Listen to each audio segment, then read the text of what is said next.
Bhagavan Nataraja. He is the most supreme, graceful manifestation of Paramashiva, and his dance is the phenomenon that cuts across multiple dimensions of this cosmos. It is literally representative of the Big Bang itself, the creation of the whole universe, and symbolizes the entire universe. It is a dance for which rishis and sages do lifetimes upon lifetimes of tapas, of penance, in order to just have one glimpse of that ecstatic state. Each action of the divine becomes an independent existence, a divine energy. And Paramashiva danced for the sake of Patanjali and showed the cosmic dance that becomes the Nataraja, the form of Shiva, which is that independent energy. And Paramashiva performs multiple leelas, in each action or divine energy becomes an independent activity. And if you connect with that energy, he gives you the same blessing. Today, we are going to be having the darshan of Bhagavan Nataraja, who manifested from the Ishana face. Ishana, the face of liberation, the phase and space of liberation of Paramashiva, from which Bhagavan Sri Nataraja manifested.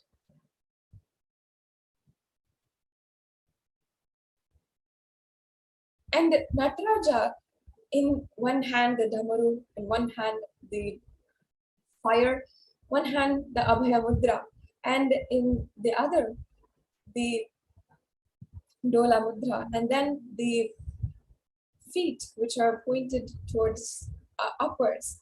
Each one of these symbolizes a different action of the whole existence, the Panchakritya. What are these Panchakritya? Srishti, creation; Sthiti, sustenance; Samhara, rejuvenation; Prabhava, putting into delusion; and Anugraha, liberation. Each one of these Panchakritya is represented by a different mudra which Nataraja is holding, a different aspect of Nataraja. To begin with, Srishti. In his right hand, Bhagavan Sri Nataraja holds the Damaru.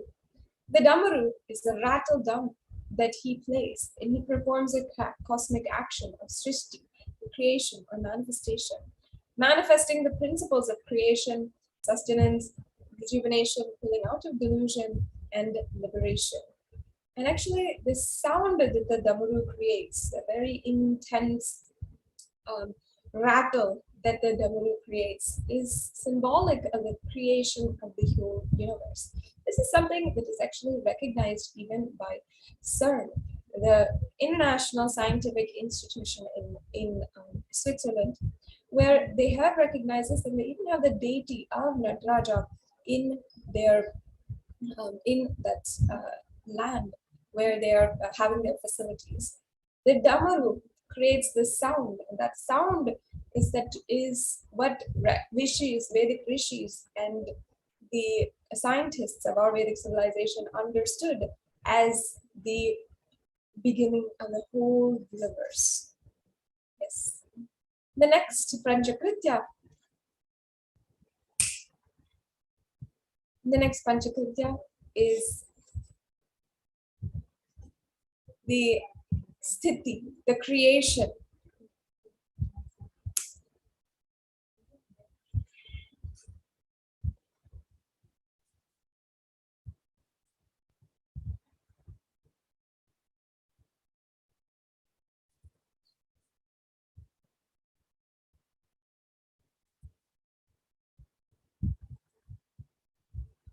With the Abhaya Hasta, the hand showing protection and blessing, he performs the Sthiti, sustenance.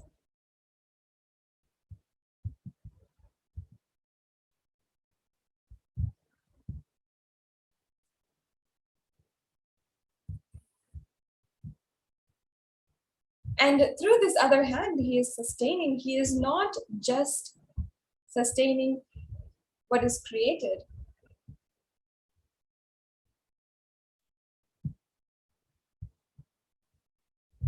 but sustaining each and every one of the principles of creation, sustenance, destruction, liberation, and putting into delusion. This Abhaya Mudra is literally his Abhaya is just saying that he will take care. But Swamiji beautifully tells that the Abhaya, when he says, I give you them Abhaya, he is ensuring that he will take care. Nithyananda Paramashivoham. Om Nithyananda Paramashivoham. Om Nithyananda Paramashivoham. Om Nithyananda Paramashivoham. Om Nithyananda Paramashivoham. Om Nithyananda Paramashivoham. Om Nithyananda Paramashivoham. Yes. So Sthiti is that ultimate guardian, that protection that Bhagavan Nataraja gives us with his Abhaya Mudra. The next is the fire, the destruction, or the symbol of rejuvenation, samhara. With the Agni, the fire in one hand, Nataraja rejuvenates the cosmos, performing the action of samhara, or rejuvenation, with fire being the ultimate, timeless symbol of complete destruction and rejuvenation. Again, Nataraja holds this in his hand in order to symbolize that it is literally in his own power. Even he holds this and wields this as the power of rejuvenation, and acting out rejuvenation, acting out the necessity for rejuvenation. Whenever the time comes that things need to be moved out and space for new things and new evolution needs to happen. First, the destruction needs to happen of the old. So Nataraja wields the fire in his hands in order to symbolize wielding the power of destruction and the action, the Pachakritya of samhara.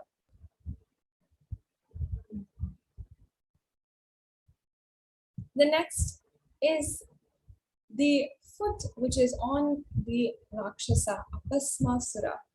With this right foot firm on the demon named Apasmasura, who represents forgetfulness, Nataraja performs the action of Throbhava, pulling the beings out of delusion. So Apasmasura depicts and is representative of the forgetfulness that each and every one of us has, continuously forgetting, birth after birth, even sometimes day after day, after year, we continuously forget the past, forget our purpose in life. And we are forgetting the very reason why we took this birth, forgetting and getting deluded into fear and greed. And due to this, we go birth after birth, suffering the Bhavaroga, the cycle of birth and death, continuously forgetting. Nataraja lays his foot on Apasmasura, and he ultimately symbolizes pulling out all of the beings, each and every one of us, removing that aspect and removing the effect of Apasmasura on each and every one of us. And then finally, the final Panchakritya is represented by Nataraja's lifted foot. The foot which is lifted represents the Anugraha, liberation. Bhagavan Sri Nataraja showing us the way to liberation. He gives us the Anugraha, gives us the experience with oneness with him. And the leg which is thrown out is